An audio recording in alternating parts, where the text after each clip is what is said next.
Bonsoir à tous, c'est l'image du jour. Le chaudron olympique vient d'être allumé place Tohata par le dernier des 124 relayeurs polynésiens. Il s'agit du surfeur Michel Bourez, un moment particulièrement solennel et émouvant. Bienvenue dans ce journal très largement consacré au relais de la flamme olympique qui s'est déroulé toute la journée à Tahiti depuis Te Ahupu'o jusqu'à la capitale.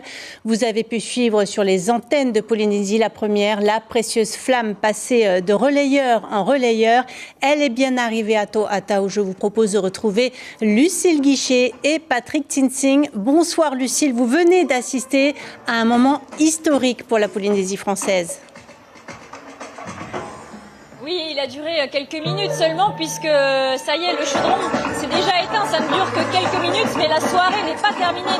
Ici, place Tohata qui affiche toujours complet avec des gradins remplis malgré les quelques petites averses qui sont passées. Le public est toujours nombreux et la soirée continue avec des spectacles et des jeux pour fêter cette flamme olympique et ce chaudron qui a été allumé tout à l'heure. Les gardiens de la flamme ont récupéré une petite étincelle de ce chaudron olympique et la flamme va déjà repartir. Elle va continuer son relais puisque la dernière étape ce sera le 26 juillet à Paris et ça donnera le coup d'envoi des Jeux Olympiques. Vous l'avez dit tout à l'heure, 124 porteurs se sont relayés tout autour de l'île aujourd'hui et c'est donc le champion Michel Bourez qui a allumé ce chaudron olympique tout à l'heure. C'est tout un symbole. Cette journée du relais de la flamme était vraiment sous le signe du surf puisqu'elle a commencé à Tiopo au PK0 apporté par les champions Kaolivast et Vahine Fierro. Sur terre, c'était Hira Terinatofa qui était déjà sur place, l'entraîneur adjoint de l'équipe de France de surf. Et c'est comme ça qu'a commencé le relais de la flamme, jusqu'ici à Tohata, où le chaudron a donc été allumé par le champion de surf Michel Bourez. Tout un symbole pour ce champion qui avait participé aux premiers Jeux Olympiques de surf. C'était à Tokyo en 2020. Les Jeux Olympiques donc, qui vont se tenir ici fin juillet à partir du 27 juillet à Tiopo. Et le relais de la flamme, c'est déjà terminé pour Tahiti. Merci beaucoup Lucille Guichet. Je rappelle que vous étiez en direct de la place Tohata. Malheureusement, avec les événements en Nouvelle-Calédonie, le relais n'a pas pu être organisé sur le Caillou. Après la Guyane et la Réunion, Tahiti est donc la troisième étape du relais des océans. Les porteurs de la flamme incarnent et diffusent les valeurs olympiques de courage, d'espoir et d'unité. L'embrasement du chaudron à Tohata était l'aboutissement d'une journée marathon tout autour de Tahiti. On voit cela avec Delphine Poudrou, Tim Pruvot et toutes nos équipes sur place. Ce chaudron qui s'embrase à Tohata, tout un symbole pour Tahiti. Fin juillet, l'île polynésienne accueillera les épreuves de surf pour les Jeux Olympiques de Paris 2024. Une fierté pour cette île du Pacifique. L'ultime passage de relais de la flamme olympique de Michel Bourez, l'ancien surfeur professionnel tahitien à ses camarades, Vahine et Kaoli. Les surfeurs polynésiens sont invités à affronter les meilleurs athlètes sur la plus belle vague du monde. À Te Ahupu'o, un peu plus tôt dans cette journée qui restera historique pour Tahiti, la championne de surf Vahine Fierro, sélectionnée pour les Jeux Olympiques, c'est à cet instant précis qu'elle porte dans ses mains tous les espoirs de médaille d'or pour la France et son Fénoa. Son pays, la Polynésie. À Tahiti, la flamme olympique aura su résister aux averses de la journée. Les 124 relayeurs l'auront portée chacun à leur rythme. Une flamme qui aura su faire vibrer dans chaque commune le cœur de tous les Tahitiens. Pour sa dernière étape à Papeete, la flamme aura embrasé la capitale en lançant le compte à rebours officiel jusqu'au début des épreuves de surf pour les Jeux Olympiques de Paris 2024.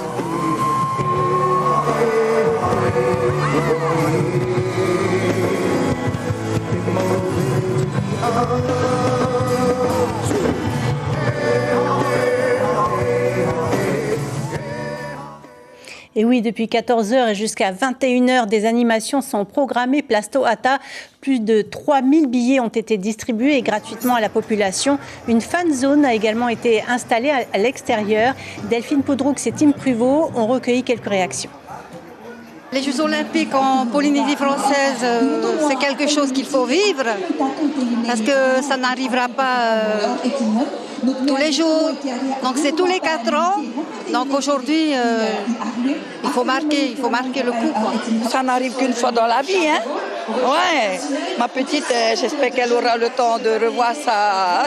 C'est une fois tous les 100 ans. C'est pour pouvoir au moins voir pour la première fois la flamme olympique. Et aussi pour passer du beau temps avec ma tata et ma cousine. Et pour se balader aussi parce qu'on ne sort pas beaucoup de la maison. C'est la première fois que je la verrai, la flamme. Et aussi pour accompagner mon père qui va faire, qui s'occupe de la mascotte des JO. Donc voilà, et pour assister à ce merveilleux événement. La flamme olympique est arrivée aux premières lueurs du jour ce matin à Te Ahupu'o. La passe de Hawaii est bien sûr symbolique. C'est là que se tiendront les épreuves de surf de Paris 2024. Un moment unique partagé avec l'ensemble de la population au PK0. Le récit de Lucille Guichet, Heyar Itahiata Sandroli et toutes nos équipes techniques. Un départ de la flamme à Tahiti sous le signe du surf. La lanterne arrive en pirogue traditionnelle sur le site olympique de Te Ahupu'o, amené par les champions Vahine Fierro et Kaoli Vast, tous deux sélectionnés pour l'épreuve de surf. C'était tellement une fierté, un honneur de pouvoir partir avec la lanterne sur le spot et puis revenir. On a eu une petite pluie de bénédiction, donc c'était vraiment magique et spécial. Aux premières lueurs du jour, Hiraterina Tofa est déjà sur place. Entraîneur adjoint de l'équipe de France de surf, il est le premier relayeur. C'est au moment où j'ai levé en fait, la torche vers le haut que j'ai eu des frissons, une grosse émotion également. On devait lever la planche et il fallait essayer de faire montrer le visage. Et c'était un peu dur. Pendant 1 heure, une trentaine de porteurs de flammes traversent la petite commune du bout du monde, devenue capitale du surf, accompagnée des orchestres traditionnels et de la population, venue nombreuse. De loin déjà, j'ai senti quelle fierté, quel honneur d'avoir cette flamme ici à Te Ahupu'o. Et dommage qu'elle ne reste pas ici. 124 porteurs se sont relayés tout au long de la journée, ont traversé 11 communes sur les 2 côtes de Tahiti, avant d'arriver place Tohata, au cœur de la capitale, où se tient le chaudron olympique. Et Papara faisait partie des communes choisies pour le relais. C'était le plus petit parcours. 4 relayeurs se sont succédés sur presque 1 kilomètre. Ils ont quitté le golfe d'Atimaono pour rejoindre le parc public côté mer, où ils ont été accueillis par les élèves des écoles de la commune. Kaline Yenard et Heidi Enko. Pas besoin de participer aux épreuves des Jeux Olympiques pour remporter la médaille d'or. Ce souvenir est remis à chaque relayeur. Miliani Simon, jeune surfeuse, prend le départ au golfe d'Atimaono, direction le parc côté mer. Elle passe le relais à Tehereani Utia, choisie pour son brillant parcours scolaire. Déjà, les 3 valeurs des JO, c'est l'amitié, le respect et l'excellence. Et d'après mes camarades, je les ai tous. Et je suis l'une des meilleures élèves de mon école. Le flambeau est composé de 2 parties, une partie supérieure et inférieure. Et au milieu, il y avait un cercle en fait, qui représentait le cœur du flambeau. Et ce cercle est fait en or. Et il y a uniquement 10 000 exemplaires qui ont été créés. Reymana Vambastoler, grand nom du surf polynésien, est le 3e relayeur. Et Heyar Itahiata, jeune espoir du bodyboard, termine le parcours sous une haie d'honneur formée par les élèves et les habitants de la commune de Papara.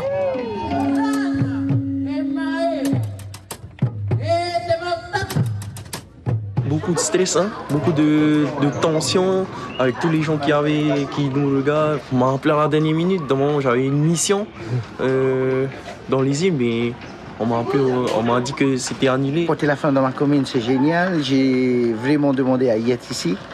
Et c'est un honneur pour moi de porter la flamme à Papara, ici, chez nous. La flamme olympique aura sillonné 11 communes de Tahiti, À Papara, elle a parcouru 900 mètres, soit le plus petit tronçon de ce relais. Plusieurs convois ont permis à la flamme de traverser les 11 communes. Teahupo, Papeari, Papara, Taravo, Paea, Papen'o, Punaouia, Mahina, Aroe, Pire et enfin Papeete. Thomas Ter-Iteporuarei nous emmène à Papen'o, mais aussi Taravo, qui bénéficie de la proximité de la mythique Teahupo. Pour le coup, elle a surtout enflammé les esprits et c'est le plus important. Ciel voilé, pluies et vents, courtement, l'élément liquide s'est invité à la fête. Par quel mystère, on ne le sait pas. Il n'aura pas réussi en tout cas à refroidir les ardeurs. Je me suis posé la question justement, comment est-ce qu'ils vont garder cette flamme allumée. Mais c'est pas grave, on a un briquet pour allumer si toutefois ils ont besoin de flammes, quoi. C'est un moment exceptionnel et on est là pour en être témoin. À Tarawao, depuis quelque temps déjà, l'isthme fait la transition entre son passé soldatesque et sa jeunesse indisciplinée et heureuse, aujourd'hui source d'espoir. Alors, vous êtes content d'être là? Oui, oui, on est très content d'être ici. Qu'est-ce que vous allez faire là ce matin? Là, on va accueillir la flamme olympique. C'est un moment important? Oui. Un jour, pour ces gamins, ce moment arrivera. Pour l'heure, c'est fait. La flamme est passée d'une main à l'autre. Chez ces gens-là, on ne transige pas avec l'avenir. Beaucoup plus vers l'ouest, passe Silonisa Papen'o, aussi connu que son envahissant voisin. Les scolaires sont eux aussi à l'honneur.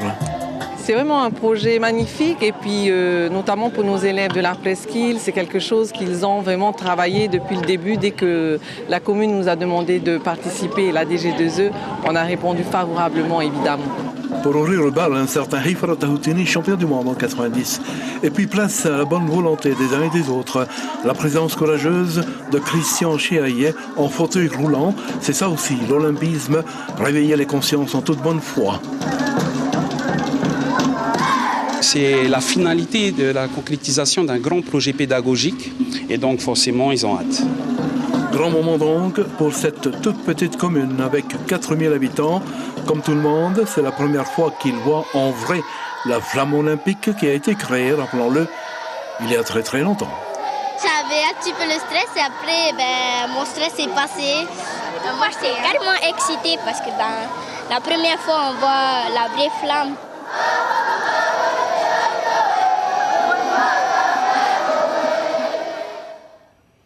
Vous l'avez vu, beaucoup d'enfants tout au long de ce relais. Près de 90 écoles labellisées Génération 2024 ont intégré les Jeux Olympiques dans leur programme scolaire depuis 3 ans.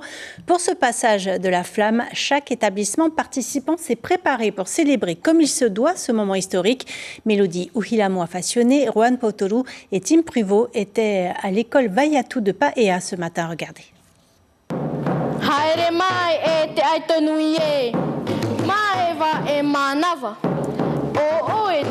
Dernière répétition pour Maeva. À 11 ans, elle va accueillir la flamme olympique dans sa commune Paea avec un orero. Une première prestation devant un public aussi nombreux et suivie en direct dans le monde entier. Alors hors de question d'improviser. J'ai révisé toute la nuit. Ensuite, le lendemain, on a répété seulement. J'ai l'habitude de faire des oreros par rapport à ma famille. 3 jours seulement pour s'y préparer avec les enseignantes et les 2 classes de CM2 de Vaiatua. Je suis très fière d'elle parce que elle fait des efforts. J'espère que elle va bien faire et je lui donne du courage. Et maintenant, je crois qu'elle est prête pour aller. On va passer dans le monde. Je suis très content pour la flamme olympique qui va passer. Nous, on pourra regarder. Orero, Himene, danse traditionnelle, les 257 élèves de l'école Vaiatua se sont investis corps et âme depuis le début de l'année pour célébrer cette flamme dans l'esprit du phénomène Maori. Au niveau de la mairie, ça fait un moment qu'ils nous ont demandé à ce qu'on prépare une flash mob. On va représenter notre spectacle que nous avons présenté au Himene Tumu. Un défi relevé haut la main par les écoles de Vaiatua et Tiapa qui font partie des 89 établissements en Polynésie française labellisés Génération 2024. Un moment historique pour les enfants du Fénois qui, comme le reste du monde, attendent avec impatience le début des Jeux olympiques.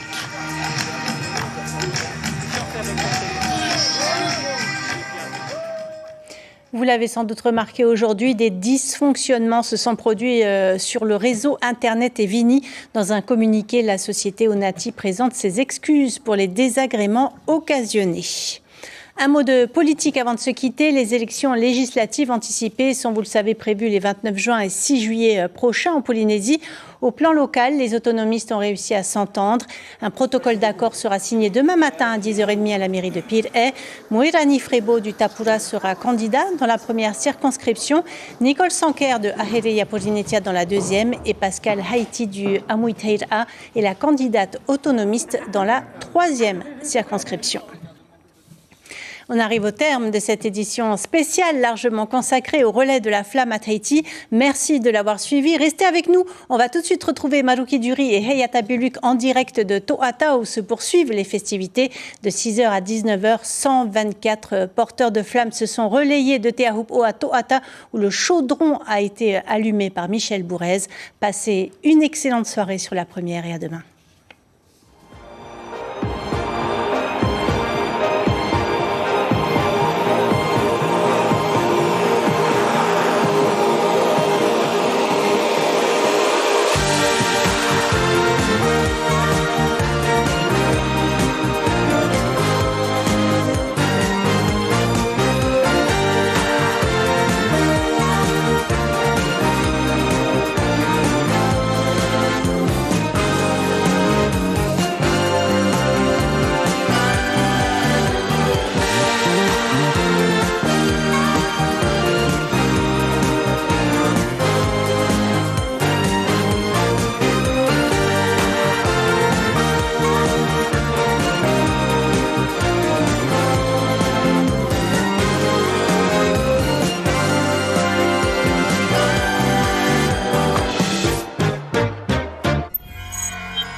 Retrouvez ce programme en replay sur notre site internet.